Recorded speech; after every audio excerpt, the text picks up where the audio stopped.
Praise the Lord. அனைவருக்கும் வணக்கம். Welcome to Rubima சமையல். நம்ம இன்றைக்கி ரூபிமா சமையலில் சம்படக்காய் மீன் குழம்பு நல்லா இந்த குளிர்காலத்தில் நல்லா சுட சுட நல்லா சளிக்கு இரும்பலுக்கு எல்லாத்துக்கும் ஏற்ற சம்படக்காய் மீன் குழம்பு. அது எப்படி க்ளீன் பண்ணோம், எப்படி நம்ம செய்யணுன்றதை பார்க்கலாம். இது சம்படக்காய் மீனுன்னு திருக்க மாதிரியே இருக்கும். இது சளிக்கு இரும்பலுக்கு இடுப்பு வலிக்கு எலும்புங்களுக்கெலாம் நல்லது, ரொம்ப நல்லது. இந்த பனிக்காலத்துலலாம் இந்த சளி இரும்பலுக்கெலாம் நல்லா மிளகு பூண்டு சீரகம் வச்சு ஒட்ட அரைச்சி குழம்பு செஞ்சு நம்ம குழம்பு செய்யலாம். இப்போ அந்தமாதிரி ஸ்க்ரப்பு வாங்கி செங்கல்லாம் தேய்ச்சி வந்துடும் அழகாக. கீழே போட்டு சொரன்னு இருக்கிற இடத்துல தேய்ப்பாங்க. நம்மளுக்கு தான் ஒன்றும் முடியாமல் இருக்கிறோமே. அதனால் இதுமாதிரி தண்ணிலாம் மேலே தெரிக்காத இடமா பவுல் வச்சு செஞ்சு காட்டித்தான்.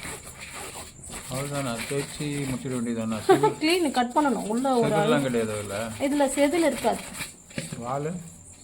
வாலெல்லாம் தேவையில்லை, கட் பண்ணிடணும்.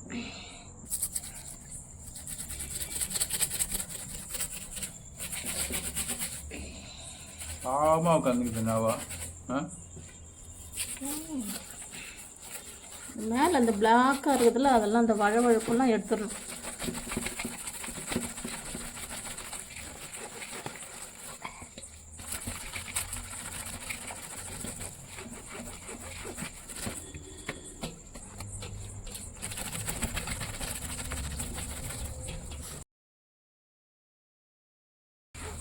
சொரன்னு தரையில் போட்டு தேய்ச்சா போயிடும்ல. சொரப்பு கட் பண்ணி சிமெண்ட் தரையில் தேய்ப்பாங்க. கருங்கல் இருக்கு இல்லையா, அதில் போட்டு தேய்ப்பாங்க. முடியாதவங்க இது மாதிரி பேஷன்லேயோ டீப்பா மேலேயோ ஒரு டீப்பா மேலே ஒரு கவர் போட்டு இதுமாதிரி வச்சு தேய்ச்சி எடுத்துக்க வேண்டியதான்.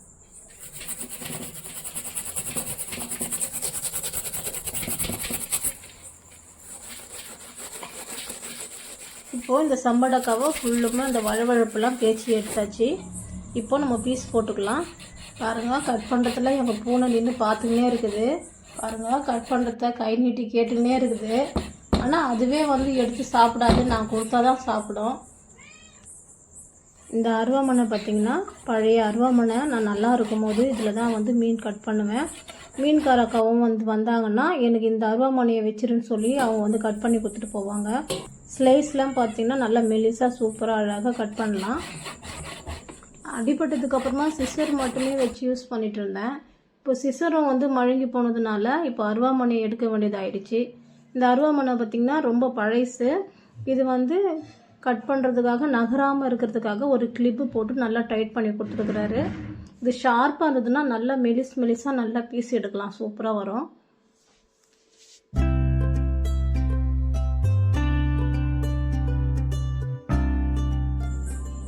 இந்த மீனை சின்ன சின்ன பீஸாக போட்டு கல்லுப்பு போட்டு நல்லா இதை உராயணுங்க.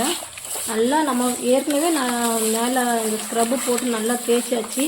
இருந்தாலும் கல்லுப்பு போட்டு நல்லா இதை உராய்ஞ்சி எடுக்கணும்.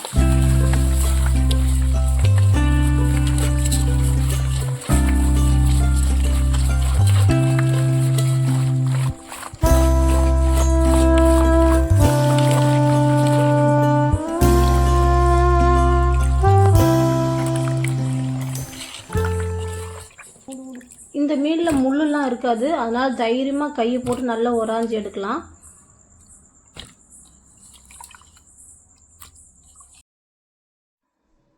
பீஸ்லாம் ரெடியாக இருக்குது. இப்போ நம்ம குழம்பு செய்யலாம்.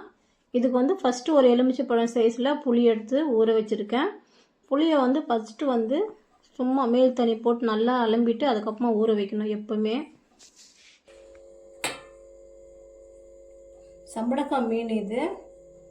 இந்த மீனை நல்லா தேய்ச்சிட்டு மேலே வழவழப்பெல்லாம் தேய்ச்சிட்டு கல்லுப்பு போட்டு நல்லா உராசிட்டு நல்லா சூப்பராக சுத்தமாக கழுவியாச்சு. இதுக்கு தேவையான எலுமிச்சைப்பழம் சைஸில் புளி கரைச்சி வச்சுக்கிறேன்.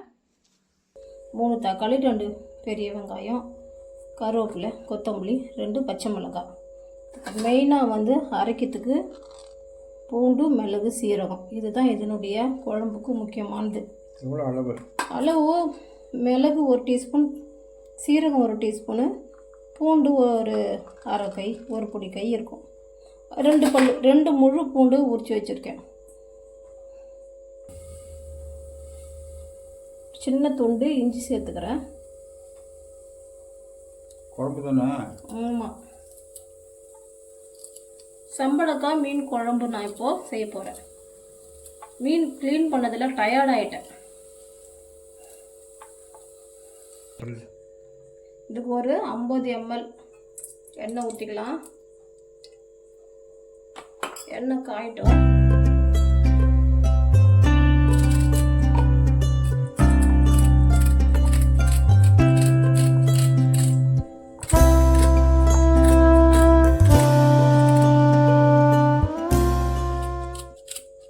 வெங்காயம் எப்படி அறியணும் சொல்லிடு. வெங்காயம் காட்ட நம்ம இஷ்டம், கட்டமாகவும் அரிஞ்சிக்கலாம், மெலிசாகவும் அரிஞ்சிக்கலாம். அளவெல்லாம் இல்லை, நல்லா மெலிசாக அரிஞ்சிக்கணும் வெங்காயத்தை.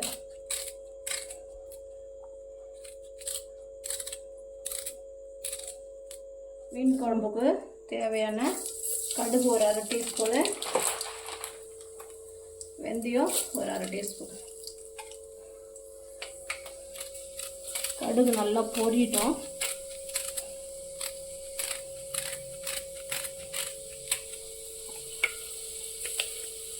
இதில் இஞ்சி சேர்த்துக்கிறேன்.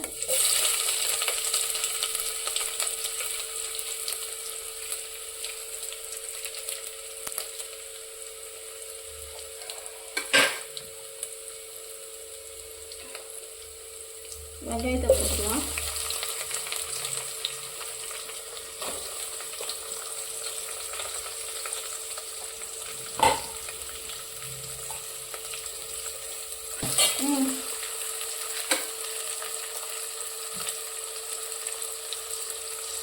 வெங்காயம் வதங்கக்குள்ள இதெல்லாம் ஒரு தோட்டத்தை அரைச்சா நல்லாயிருக்கும்.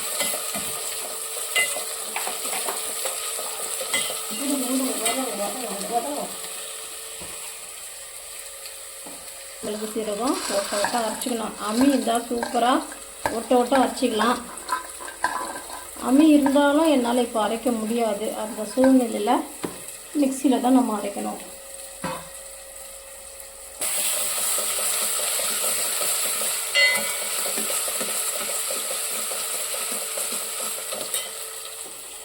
வெங்காயம் வதங்கட்டும்.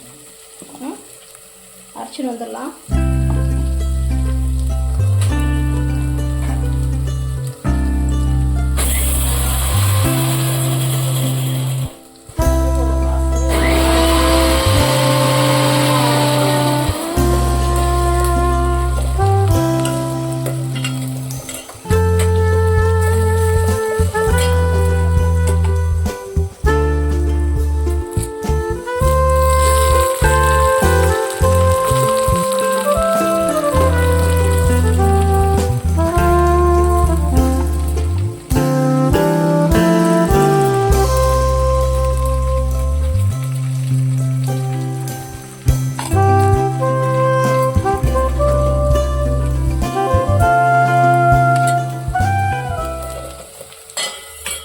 சேர்த்துக்கலாம்.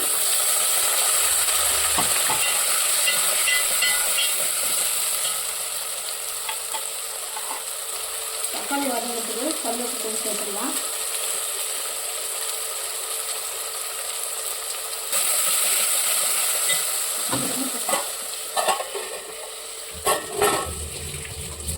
இந்த மாதிரி அரைச்சிக்கலாம். பூண்டு மிளகு சீரகம்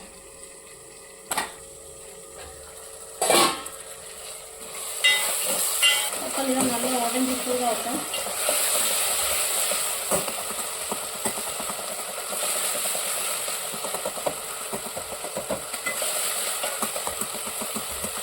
இந்த மீன் குழம்புக்கு தேவையான மஞ்சள் தூள் 1/4 டீஸ்பூன் சேர்த்துக்கிறேன். வீட்டில் அரைச்ச மிளகாத்தூள்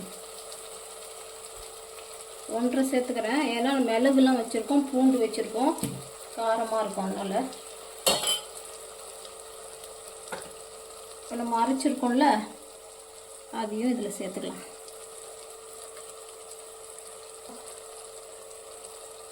பூண்டு மிளகு சீரகமா? பூண்டு மிளகு சீரகம்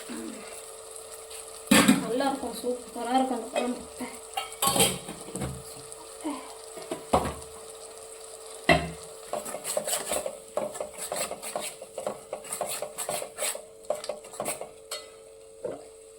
இந்த மிளகு சீரகம் அரைச்சல்ல அந்த தண்ணி கொஞ்சம் ஊற்றிக்கலாம்.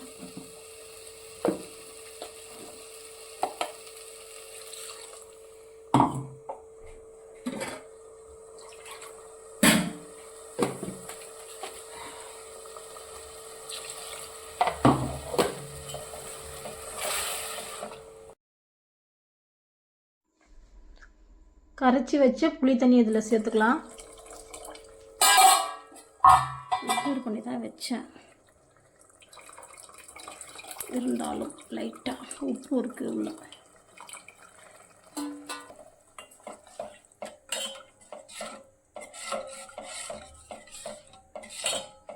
நல்லா கொதிக்கிட்டோம்.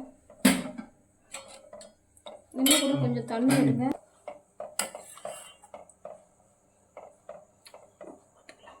தண்ணி ஆட் பண்ணிக்க. தண்ணி ஊற்றணும்.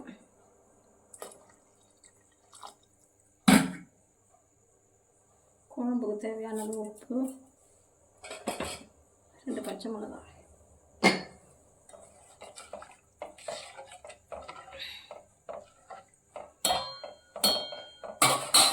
எல்லாம் கொதிக்கணும். கொதிச்சோன்னு மீனை போடணும்.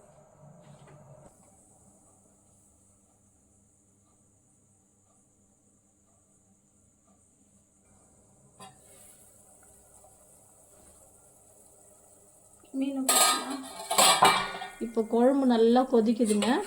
இந்த நேரத்தில் வந்து மீனை போட்டுக்கலாம். மீனை போட்டு ஒரு 5 நிமிஷம் மூடி வைக்கலாங்க. இது நல்லா கொதிச்சாலும் பிரச்சனை இல்லை.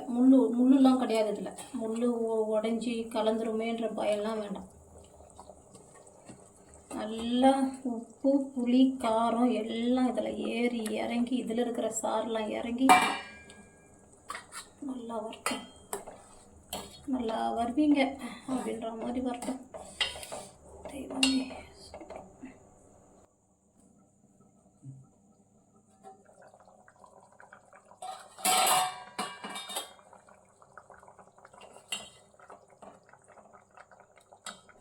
இப்போ நம்மளுக்கு சம்படக்காய் மீன் குழம்பு சூப்பராக ரெடி ஆகிடுச்சு. நல்லா கம்ம கம்மன்னு நல்ல வாசனை. இதில் கவுச்சி ஸ்மெல்லாம் வராது. நல்லா அந்த பூண்டு மிளகு சீரகம் வாசனையோடு அந்த மீன் சூப்பராக இருக்குங்க. நீங்களும் இதேமாரி செஞ்சு பாருங்கள். ஆஃப் பண்ணிடலாமா? கடைசியாக நம்ம கருவேப்பிலை கொத்தமல்லி தூவி ஆஃப் பண்ணிடலாம். இப்போ நம்மளுக்கு சூப்பரான சம்படக்காய் மீன் குழம்பு ரெடி. இது வரைக்கும் இந்த வீடியோவை பொறுமையாக பார்த்தவங்க எல்லாருக்கும் நன்றி. இந்த வீடியோ பிடிச்சிருந்ததுன்னா லைக் பண்ணுங்கள், ஷேர் பண்ணுங்கள், கமெண்ட் பண்ணுங்கள். இது வரைக்கும் ருபிமா சமையல் சேனலை சப்ஸ்கிரைப் பண்ணாதவங்க மறக்காமல் சப்ஸ்கிரைப் பண்ணுங்கள். தேங்க்யூ. God bless you.